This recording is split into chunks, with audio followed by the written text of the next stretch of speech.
कैसे एक भिखारी बना बिजनेसमैन। नमस्कार दोस्तों, स्वागत है आप सभी का। आज मैं आपको एक नई कहानी सुनाने वाला हूँ, और यह कहानी है एक भिखारी की है। सिर्फ एक विचार ने, एक अच्छे विचार ने उसकी जिंदगी में परिवर्तन ला दिया। वह विचार क्या था, वह आपको कहानी के बाद में पता चलेगा। तो चलिए, आपका ज्यादा समय जाया ना करते हुए कहानी को शुरू करते हैं। एक भिखारी था, वह भीख मांगा करता था। रेलवे स्टेशन पर वह रोज आता था और एक ट्रेन में बैठकर वह दूसरे रेलवे स्टेशन पर जाता था। एक दिन उसको एक बिजनेसमैन मिला। उसके दिमाग में ख्याल आया कि हो सकता है यह मुझे ज्यादा पैसे देगा, तो क्यों ना मैं इससे भीख मांगूं।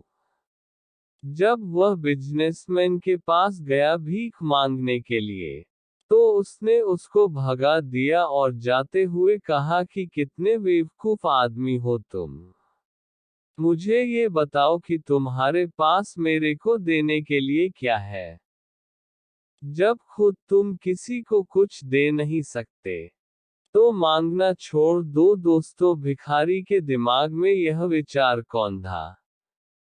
घर आने के बाद वह सोचने लगा कि मैं क्या दे सकता हूँ लोगों को। तभी उसके दिमाग में ख्याल आया कि मैं आगे से लोगों को एक फूल दूंगा, छोटे छोटे फूल।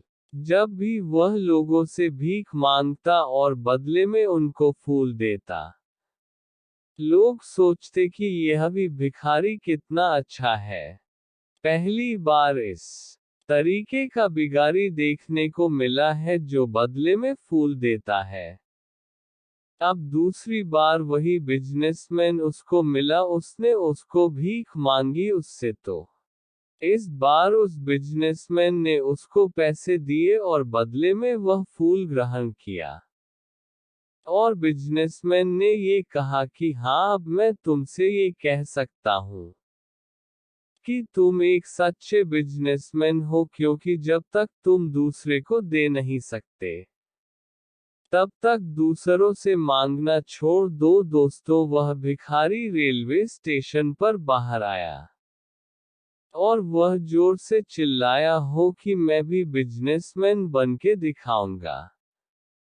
और सभी लोग उस पर हंसने लगे। 6 महीने तक भिखारी वहां पर नहीं दिखा।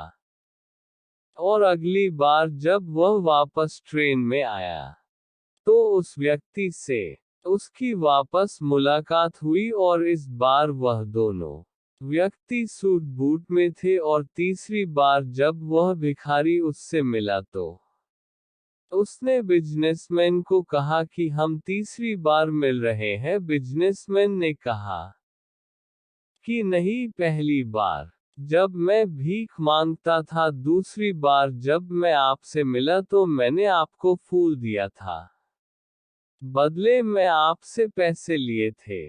और आज मैं आपके बराबर बात कर रहा हूं और मेरा फूलों का बहुत बड़ा बिजनेस है। दोस्तों, वह बिजनेसमैन शुभकामनाएं देता है।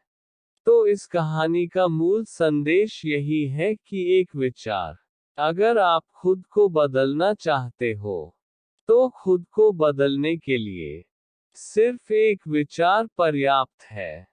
एक विचार आपकी जिंदगी में रौनक ला सकता है। और सबसे महत्वपूर्ण बात ये है कि जब तक जिंदगी में दूसरों को दे नहीं सकते, तो किसी से मांगने की उम्मीद मत रखो। दोस्तों, आप अगर किसी से मांगते हो तो बदले में उसको भी कुछ दो। ये जिंदगी का उसूल है।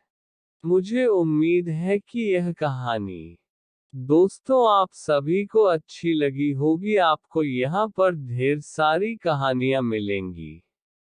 आशा करता हूँ कि आप मेरी कहानी को पढ़कर खुश होंगे और इससे आपको काफी कुछ जानने को मिला होगा। तो अगली कहानी में वापस आपसे मुलाकात होगी। तब तक लिए अपना ख्याल रखें, सुरक्षित रहें। इस कहानी को पढ़ने के लिए और अपना कीमती समय देने के लिए आपका शुक्रिया।